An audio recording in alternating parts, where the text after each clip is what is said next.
Saudara, jelang tradisi Lebaran Ketupat, warga di Kabupaten Gorontalo mulai berburu bumbu dapur. Bambu ini nantinya akan digunakan untuk nasi bambu atau biasa yang disebut nasi jaha.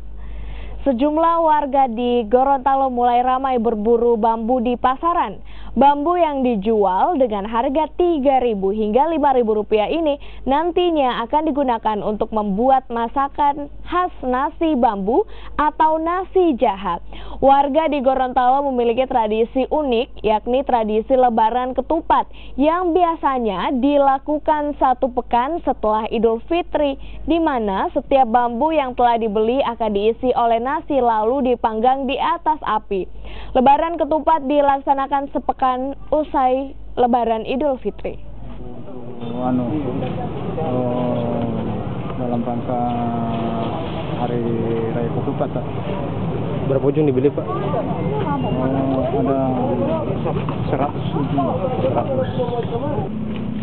100 lebih, 150. Ada peningkatan di tahun kemarin, Pak? Tidak ada yang tahun kemarin, tidak ada. Tetap begitu, Pak, jumlahnya ya? Iya.